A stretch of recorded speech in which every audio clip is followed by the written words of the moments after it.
Saya kira ini yang penting. Apa tantangan kita hari ini? Mari kita menaklukkannya. Tadi ciri-cirinya adalah bagaimana sosial media itu dimanfaatkan oleh generasi Z. Jadi tentu tantangannya tidak terlepas dari itu. Nah, apa tantangan pertama dari generasi Z? Yang pertama saya kira adalah tantangan finansial. Nah, generasi milenial atau generasi Z itu cenderung khawatir dengan ketidakstabilan finansialnya di awal karir. Tapi bisa kita survei langsung generasi Z yang ada di sini. Hamzah, apa tidak pernah khawatir kegiatan ini terlaksana tidak ada uangnya sama sekali? Karena generasi Z itu begitu, takut sebelum melangkah. Sehingga kadang ada kegiatan-kegiatan hanya diwacanakan tidak terjadi. Karena sebelum melangkah sudah gagal duluan. Itulah generasi Z. Belum memulai sudah tertabrak pikirannya di depan sana, tak jadi yang pergi. Padahal kalau mau dijalankan, mau dipikirkan, itu kadang-kadang yang membunuh kita adalah pikiran kita sendiri. Realitanya tidak terjadi hal demikian. Nah, selain daripada khawatir akan kondisi finansial, biasanya inilah kemudian yang berakibat terbawa arus. Artinya banyak kemudian generasi kita yang memaksakan untuk mengikuti gaya hidup yang tinggi. Ini adalah tantangan generasi Z. Lihat temannya sudah beli Oppo, dia masih Mito, gelisah juga. Sama-sama dia kuliah di IM, masa ya Oppo tidak pakai, saya masih Mito. Itu biasanya begitu. Enak sekali hidupnya, kerja makalah pakai laptop. Kita kalau ditunggu kita mantap pulang ke kos baru bisa kerja laptop. Pulang minta sama orang tuanya, marah. Kalau tidak marah bagus sih, tapi kalau sudah marah, ini adalah salah satu tantangan generasi Z. Harus mampu memposisikan seperti apa kemampuan finansialnya, baik itu kemampuan finansialnya secara pribadi dan kemampuan finansialnya secara orang tua. Ya, jangan memaksakan kehendak. Kalau baru HP Mito saja dulu. Jangan melihat yang pakai HP Oppo, pakai iPhone, mau juga. Karena sama-sama di kuliah di IM, sama-sama kuliah di USI, sama-sama misalnya sekolah di SMA 1 dan sebagainya. Jadi jangan memaksakan. Itu adalah tantangan generasi Z. Kadang ada fakta di lapangan bahwa karena temannya sudah punya laptop, pulang juga ke rumahnya marah-marah, mau juga diberikan laptop. Bagus-bagus kalau alasannya mau nyampe kerja tugas biasa, yang sampai pulang ke rumah orang tuanya. Itu yang apa? Enak sekali. Nah, ada yang pergi di warkop kerja tugas karena ada di laptop yang bisa ditemani duduk berdua itu kerja ketika di laptop. Kalau saya HP ku saja tidak bisa terpasang wifi-nya. Jadi ini kekhawatiran yang harus kita hindari. Akibatnya nekat, cicil HP tanpa sepengetahuan orang tua. Jadi ada beberapa kasus mahasiswa yang ada di Makassar seperti itu. Tapi kalau saya kira teman-teman yang kuliah di Kabupaten Sinja ini tidak ada yang berani cicil-cicil barang tidak diketahui oleh orang tuanya. Cicil HP, cicil laptop misalnya, baru bodoh-bodoh orang tuanya. Mau membayar buku ini 500.000, disuruh kalau sengku wajib tidak keluar nilaiku pula tidak keluar. Padahal diperuntukkan bukan untuk itu, tapi untuk menutupi cicilan-cicilan biaya hidupnya. Ini adalah tantangan daripada generasi Z. Lebih mementingkan gengsi daripada melihat kemampuannya. Nah, sehingga generasi Z itu banyak yang ditemukan Misalnya depresi, stres, karena keinginannya yang terlalu tinggi dibanding kemampuannya. Apa tantangan generasi Z yang kedua? Teknologi. Generasi Z ini adalah generasi yang tidak bisa dilepaskan dari teknologi. Kemampuan teknologi yang sangat pesat ini harus atau mampu menghadirkan robot yang sudah banyak menggantikan peran-peran manusia. Nah, hari ini selain daripada generasi Z, itu kita sudah masuk dalam tatanan industri 4.0. Nah, di mana menjadi tantangan tersendiri bagi kita generasi Z. Dengan munculnya ilmuwan-ilmuwan yang mampu menciptakan robot, mampu menciptakan aplikasi-aplikasi, itu harusnya menjadi tantangan bagi kita. Kita jangan terfokus di dunia teknologi kita, hanya terfokus pada persoalan sosial media saja. Tapi coba, mari kita menggali kemampuan-kemampuan yang kita miliki. Contoh kecil misalnya, belajar mendesain, pakai Corel Draw, pakai Photoshop, paling tidak itu yang harus kita mampu kuasai. Jangan hanya terfokus, pintarnya saya pakai Canva, Epicast. Tidak penting nih kursus lagi Corel.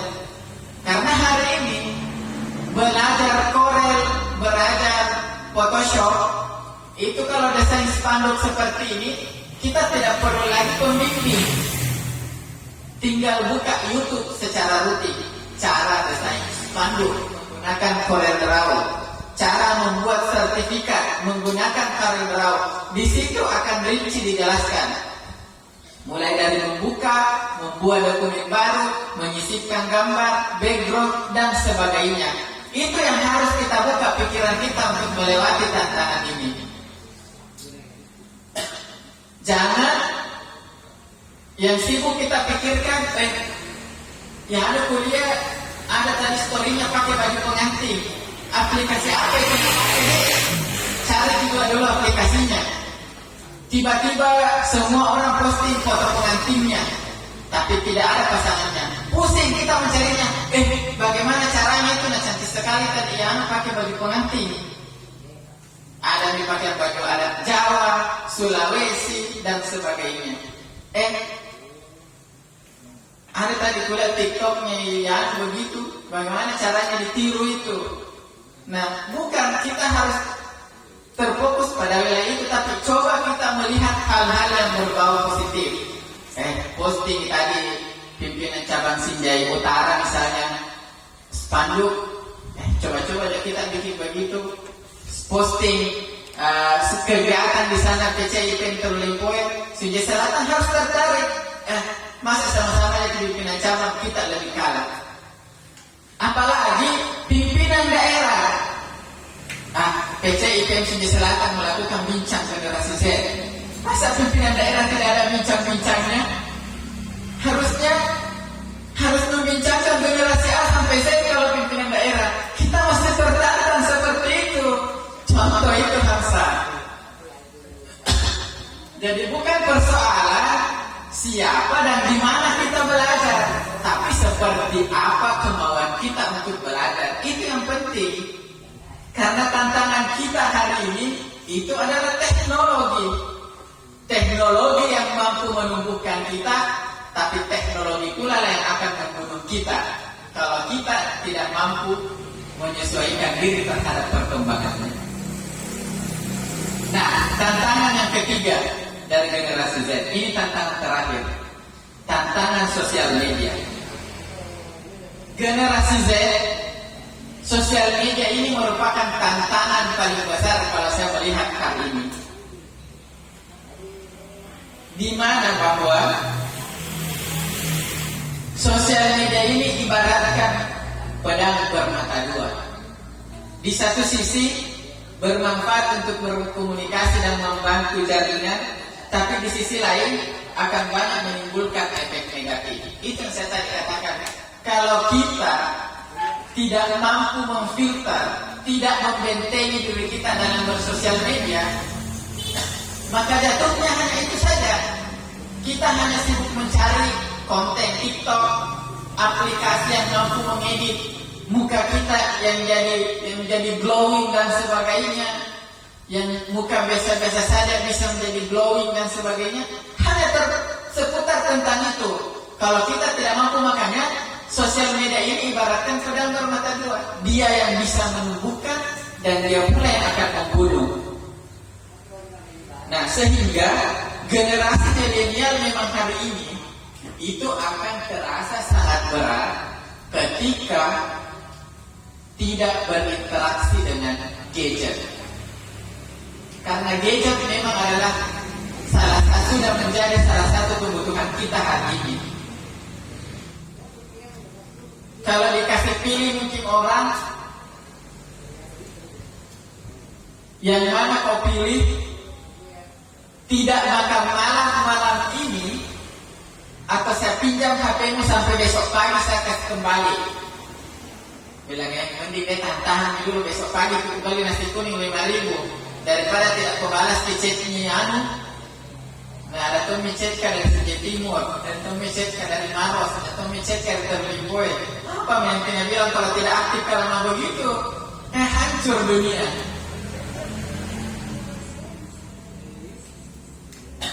Jadi gadget dan sosial media ini merupakan tantangan terbesar bagi generasi Z hari ini.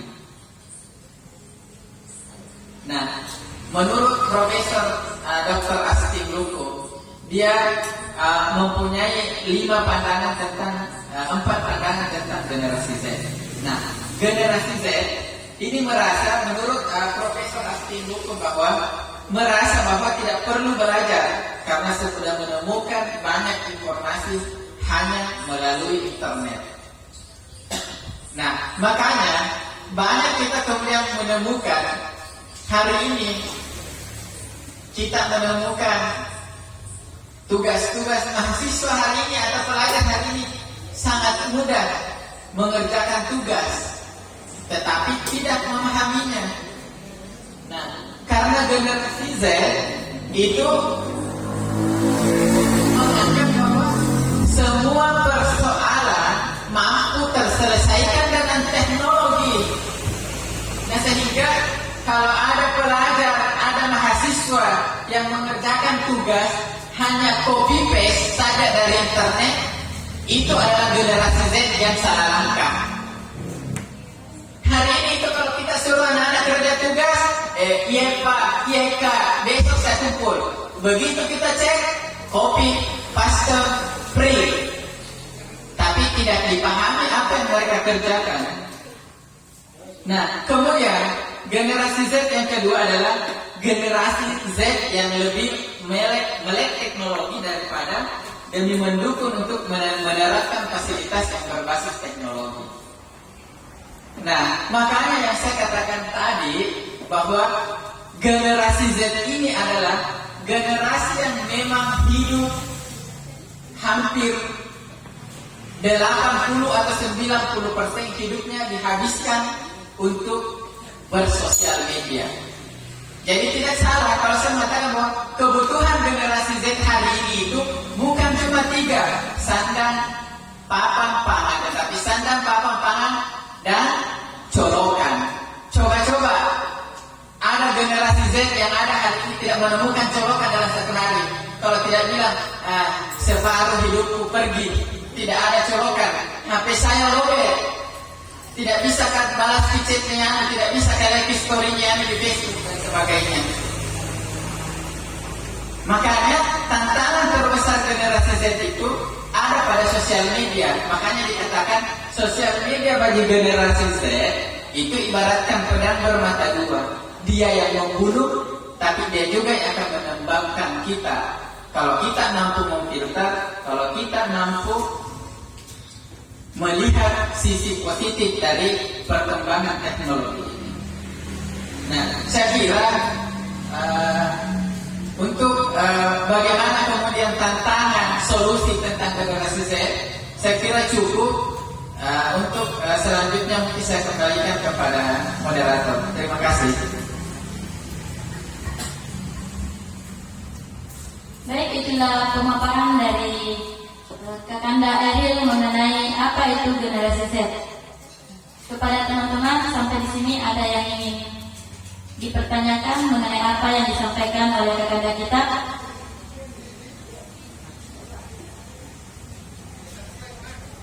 Baik, kepada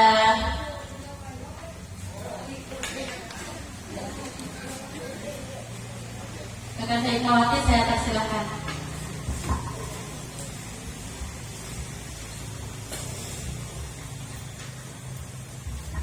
Baik, terima kasih. Assalamualaikum warahmatullahi wabarakatuh. Pertanyaan saya yang sempat materi saya dengarkan tadi itu mengenai ciri-ciri dari generasi X sendiri Y dan sebelum-sebelumnya.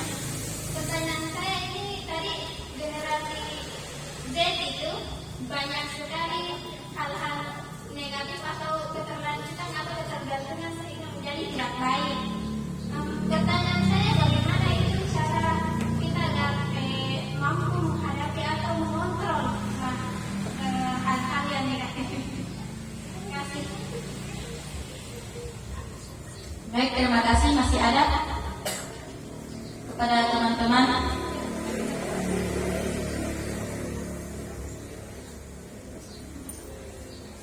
Masih ada yang ingin bertanya? Ya baik, kalau tidak ada langsung saja saya persilakan kepada kakanda kita untuk menjawab dari pertanyaan Hikmawati Hasrini.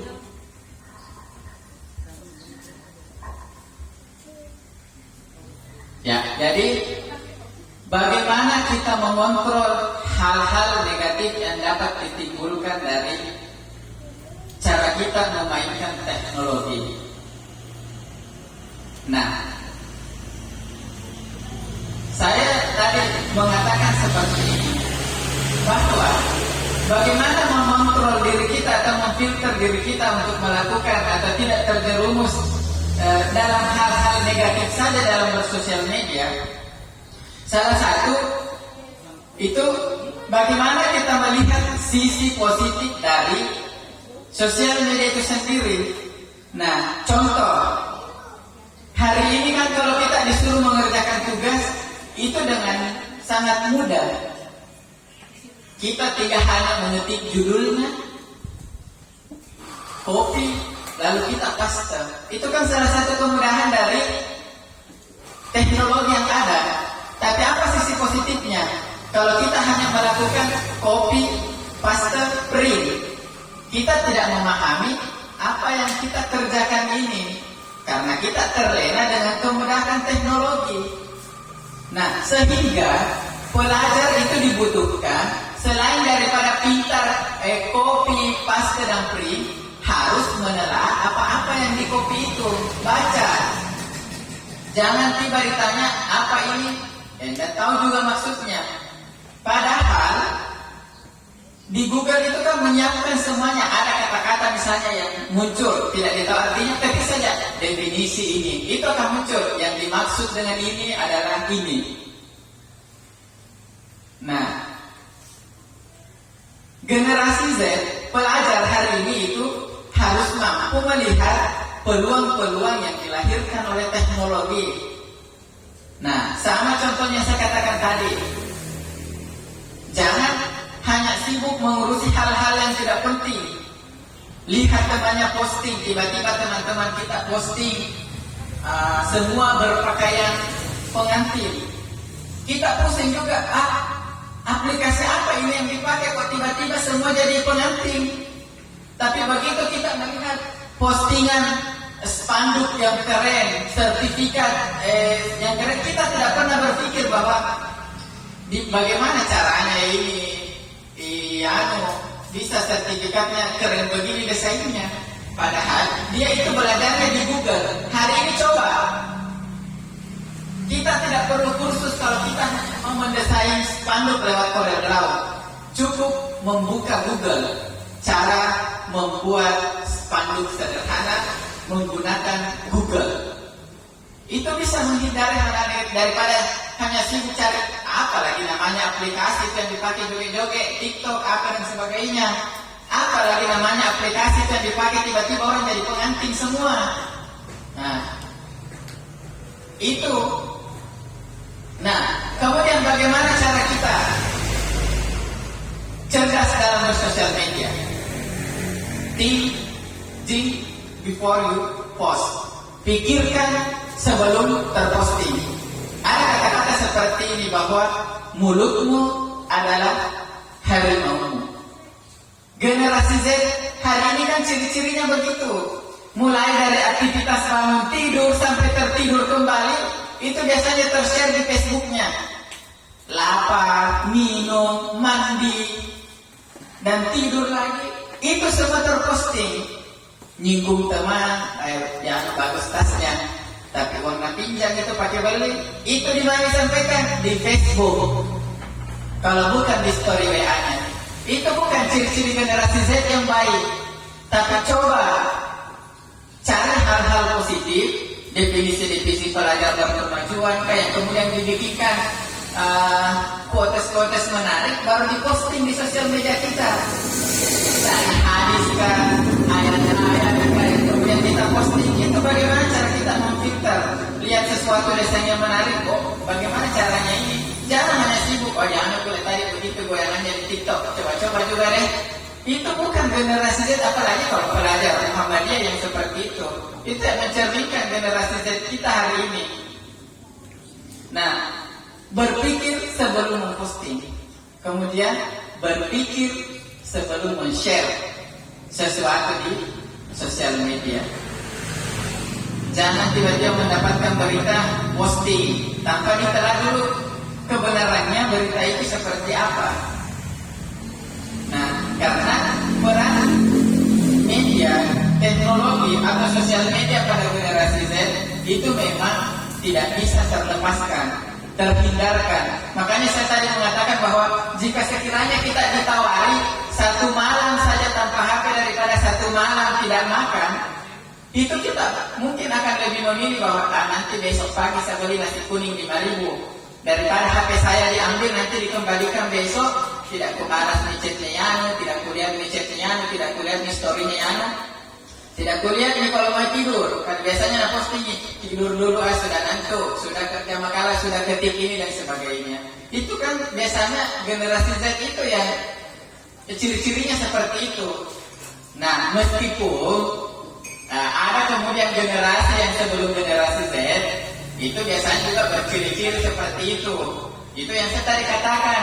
Kalau ada misalnya ibu-ibu, utamanya di kampung-kampung baru punya Facebook dan begitu storynya, itu bukan generasi Z tapi generasi X, tetapi masih bertingkah kayak generasi Z. Saya kira cukup penjelasan dari saya. Saya kembalikan kepada moderator.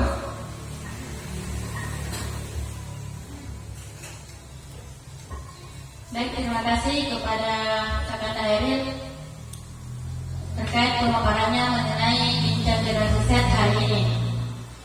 Selanjutnya penyerahan cenderamata oleh Kakanda Ketua Umum Pimpinan Cabang Ikatan Pelajar Muhammadiyah Sindia Selatan.